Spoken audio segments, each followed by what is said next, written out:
Fizi News 24. Média d'information en temps réel. Fizi News 24. Chombo cha habari kwa muda sahihi. Média d'information en temps réel.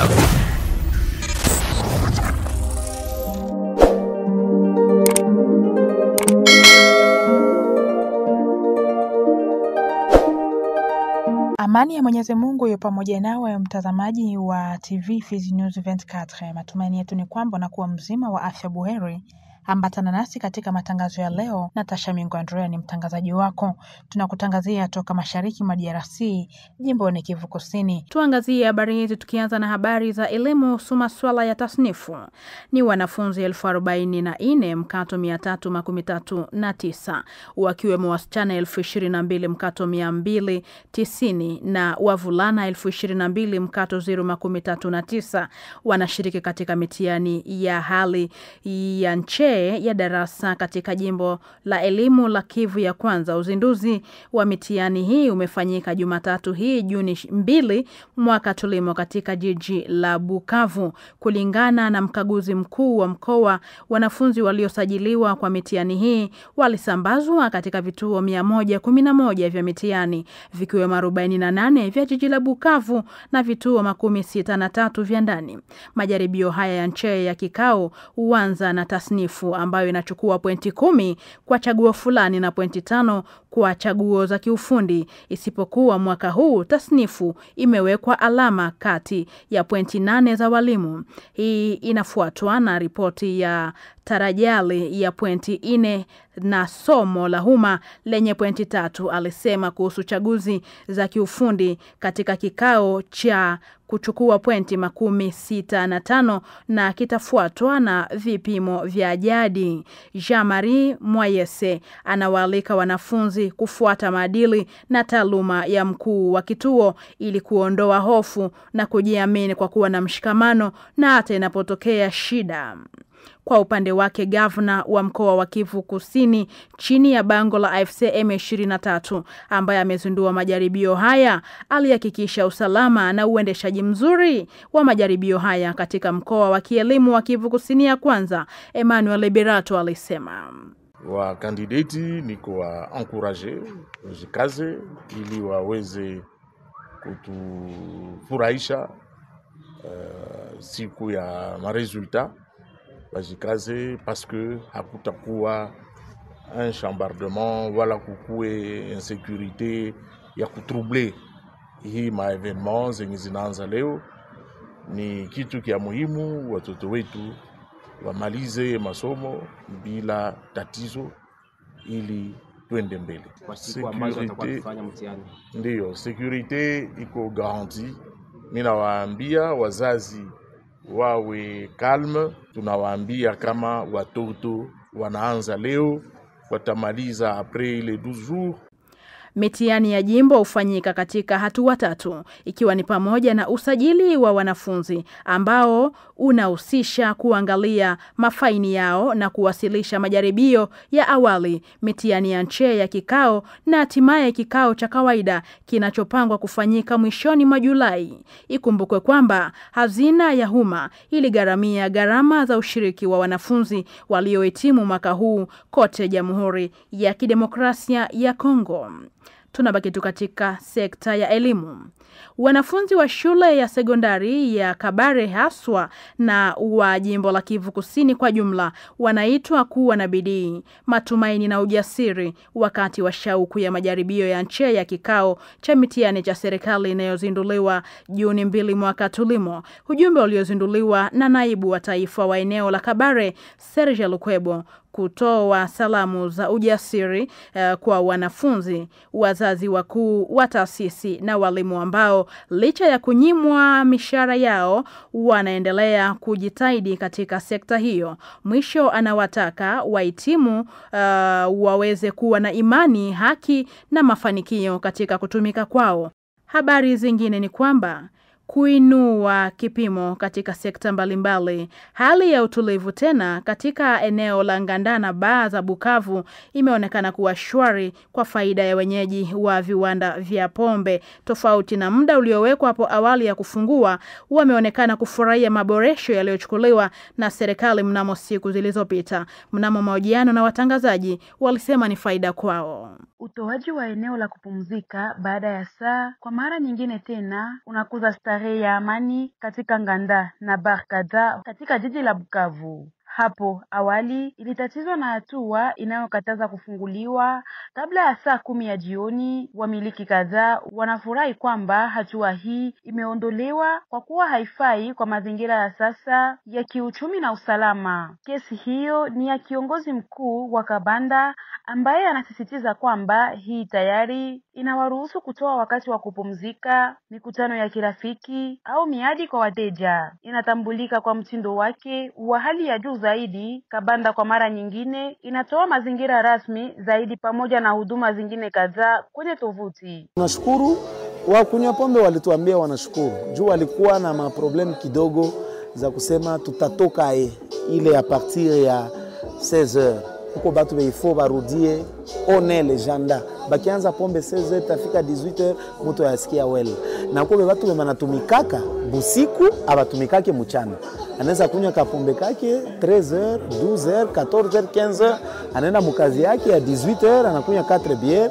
Haiko aseme juu tunafurahi batu walewe, hapana, haiko ile, hatuko mwele optique. Sisi tunafurahi juu banaachia batu kale ka liberté, mtu anaweza tumika mpaka 11h na nafaka kazi yake. Hiki ndicho anachoshuhudia Edonga Irandi. Aliongeza kuwa kuinuliwa kwa hatua hii kunakuja wakati mwafaka, wakati kampuni za Kabanda zinaandaa karaoke kwenye tovuti mnamo tarehe 8 Juni na msanii Roi Bayol. Mwisho huwakilisha wavulana na wasichana wa Bukavu kuungana nao katika mazingira haya ya ajabu ambayo yanatangazwa. Hata hivyo, taasisi za Kabanda zinasema ziko tayari kushirikiana na mamlaka ili kufanya kazi kwa usalama na chini ya hali nzuri. Wanahakika kwamba hii haitazuia wafanyakazi kujitolea kufanya kazi kwa wakati unaofaa na kujiburudisha baada au wakati wa mapumziko. Le 8 juin ndio dimanche tuko na concert hapa kubwa sana. Roi Bayol atajitokeza hapa,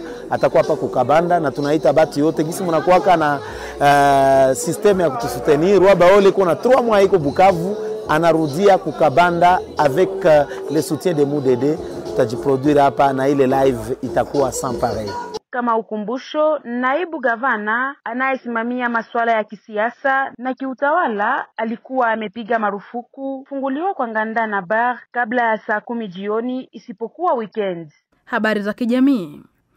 Mkurugenzi mkoani wa Regideso SA katika Kivu Kusini anawahakikishia wateja wake kuhusu ubora wa maji inayotolewa kwao na kampuni hii inayomilikiwa na serikali. Walieleza hayo katika taarifa kwa vyombo vya habari iliyotolewa kwa umma kwa mujibu wa uvumi kwamba imeishiwa na bidhaa za kutibu maji. Habari hizo ni za uongo. Katika kibarua hiki, shirika la Regideso inahakikisha kutoa maji kulingana na viwango vya afya vilivyoamriwa na shirika la afya ulimwenguni OMS. Tunawaalika wateja wetu kutumia maji yetu na kutuamini bila woga. Kuhusu swali la kupatikana kwa bidhaa za utengenezaji maji, kampuni inaonyesha bado ina hisa ya sulfate ya kutosha na alumina ambazo zitasaidia kwa kipindi cha wiki 2. Inabainisha kuwa wafanyakazi wa kibinadamu walioonywa na hali hiyo walijibu vyema na wameahidi msaada ambao unapaswa kupanua uhuru wa matibabu ya maji kwa miezi michache ya ziada. Regideso pia inakemea habari za uongo ambao unazunguka kwenye mitandao ya kijamii, ikisisitiza kwamba kampuni hiyo haingekuwa tena na bidhaa za utengenezaji maji na kushauri wakazi kutia dawa ndani ya maji yao wenyewe ili kuepusha kipindupindu. Tunaalika watu kwa utulivu na wasiitike kudanganywa au kupewa habari za uongo. Tahadhari iliyoelekezwa kwa mamlaka ilihusika na hitaji la kutarajia na sio kuondoa, alihitimisha kutolewa kwa waandishi wa habari. Kwa kifupi, Regideso inahitaji jukumu la pamoja na inakumbusha kujitolea kwake kuhakikisha huduma bora za umma licha ya changamoto za vifaa. Habari tu za kijamii. Baadhi ya nafasi katika eneo la Mosala wametolewa na maji safi kutokana na kazi ya kisasa kwenye kisima kilichopo kwenye mzunguko. Tangazo imetolewa na kiongozi wa manispa ya Kadutu mwishoni mwa wiki iliyopita baada ya uzinduzi wa kazi iliyosambaza na uwekaji wa maegesho mapya ya Bukavu, Mugogo, Walungu, Sozame, Karale. Hayo ni mujibu wa malalamiko ya wakazi wa eneo la Mosala mwanzoni mwa msimu wa kiangazi ya Makipwa. Wametoa shukrani kwa kisima hiki. Watoto wa Buolo wataepushwa na kuzama na ajali za barabarani kutafuta maji ya kunywa wakati wa kiangazi. Furaha kwa kiongozi wa wilaya na kura waliomchagua. Wanasema asante kwa kiongozi huyo wa eneo hilo ambaye ameonekana kuwajia msaada katika kipindi kilicho sahihi. Wametoa shukrani zao pia kwa uongozi wote wa AFC M23. Kazi hizi za kisasa zitachukua muda wa siku 5 na kisha muundo utakabidhiwa kwa mamlaka ya manispa na kukabidhiwa kwa wananchi ili kujaza maji yao kutoka kwenye kisima cha Dubwi. Anaonekana katika nafasi hiyo kiongozi wa manispa ya Kadutu anaweka maegesho mapya ya Bukavu, Mugogo, Walungu na Sozame huko Karale. Hii ni kupambana na foreni za magari na kupunguza utovu wa usalama jijini. Mwanasheria Biamungu Kazimiri anawataka madereva kutunza abiria na vifurushi visafirishwe kwa salama kwa sababu njia hii inachukuliwa kuwa njia ya usambazaji wa wazalendo na washirika wao. Safari hii ilimalizika kwa kuhudhuria sherehe za uzinduzi na makabidhiano ya daraja jipya lililojengwa na ukarabati wa ofisi ya barabara kwa ufadhili wa uratibu wa AFC M23 kwenye lango la ISDR Bukavu. Haya yote kabla ya kwenda kwenye soko la Ukombozi lililoko ndani ya majengo ya SNCC. Ikiwa kwenye eneo hilo, aliwaahidi wachuuzi hao kuwa kibanda kitajengwa ili waweze kukingwa na hewa zote mbaya ikiwemo kipindi cha kiangazi na hata kipindi cha mvua. Habari za ujasiriamali na kiuchumi. Wajasiriamali wanawake wanapewa mbinu za kustahimilifu kufufua biashara zao licha ya mzozo uliopo. Ilikuwa wakati wa warsha iliyoandaliwa na Chama cha Maendeleo Yetu AMI Jumapili Juni 1 mwaka tulimo katika jiji la Bukavu. Lengo kuu la mijadala hii ilikuwa ni kusikiliza na kuelewa vikwazo walivyokutana navyo wanawake hawa katika safari yao ya ujasiriamali. Washiriki waliibua changamoto kadhaa kubwa, ikiwa ni pamoja na ukosefu wa bidhaa sokoni, kupanda kwa bei ya mahitaji ya msingi na upatikanaji mdogo wa fedha. Kinachoongezwa na hii ni kukatizwa kwa kiwango cha ubadilishaji wakati ambapo jimbo la Kivu Kusini inapitia mzozo wa kiuchumi. Akifuatilia kero zao, mratibu wa AMI Asbel Innocent Murabazi Majaliwa ahidi kuwashawishi wadau mbalimbali ili kuweza kuzitafutia ufumbuzi matatizo yao. Mwisho, anawahimiza wanawake kudumisha moyo wao wa ujasiriamali na kuonyesha ujasiri katika kukabiliana na changamoto hizi. Tulikuwa na kikao na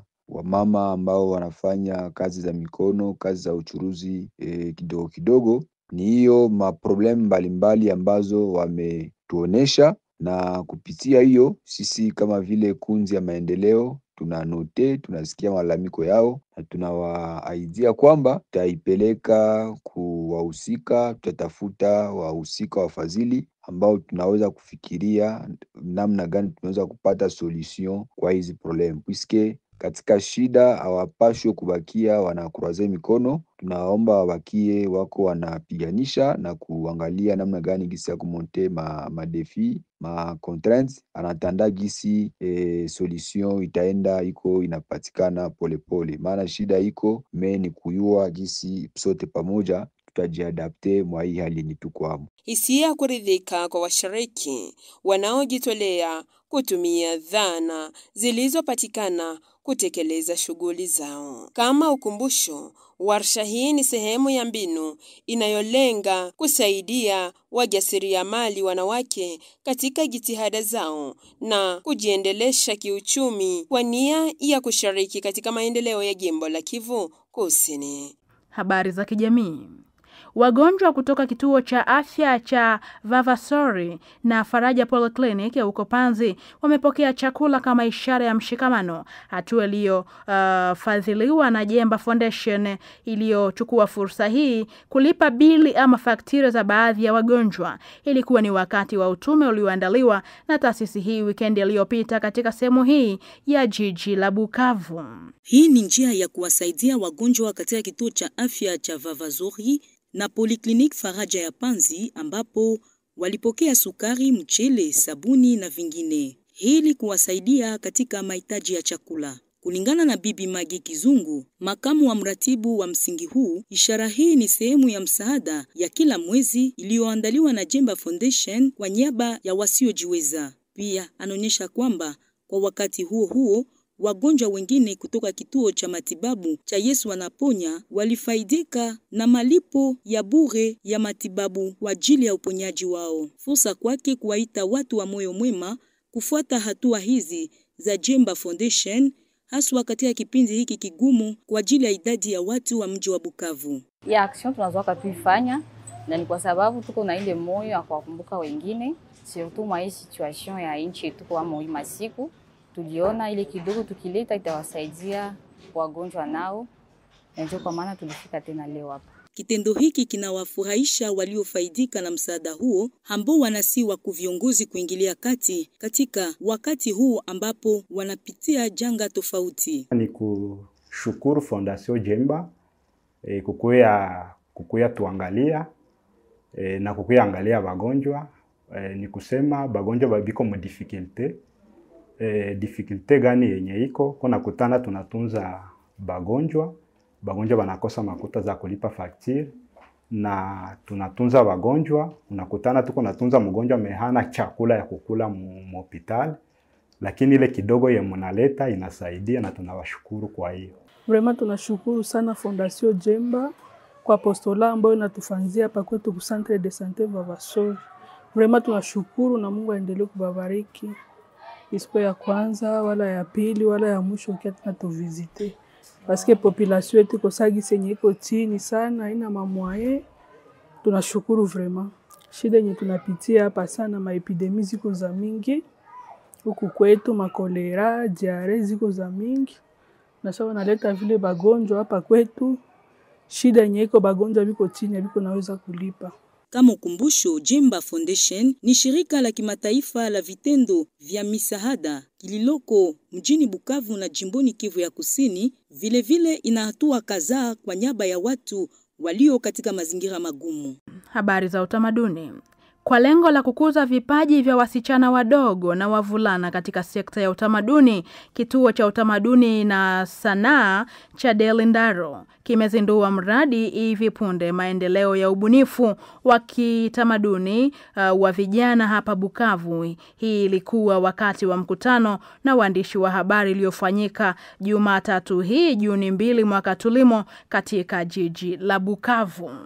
Wakati wa mradi huu, wasichana na wavulana katika jiji la Bukavu watafunzwa juu ya muziki wa jazz, usimamizi wa hafla za kitamaduni na zana zingine kwa maendeleo yao. Kwa ajili ya hilo, Maestro Thomas Lusango anaongeza kusema ya kwamba shirika la tamasha la muziki wa jazz na wiki wa burudani kwa faida ya wanufaika wa mradi huu, yote ni kwa sababu tu ya kukuza talanta za wasichana na wavulana mara nyingi wanaopuuziwa katika shughuli za kitamaduni, haswa katika jimbo ya Kivu Kusini na mahali pengine. Maestro Thomas Lusango anahitaji wanufaika wa kozi hizi za mafunzo kutekeleza majifunzo wanaopata ili waweze kufaidia na fursa katika sekta ya kitamaduni. Tunapenda banamuke bajisikie nabo kama banapata fasi kwenye bao benyewe, banaweza kufanya maaktivite yabo na banaweza kuonesha banajua kufanya. Mwenye anajua kusuka, mwingine anajua kufanya vitu vidogo vidogo, mwingine anajua kufanya mwaya kucheza, mwingine anajua kuimba, mwingine anajua anafanya sinema zake, anapenda wazi expose.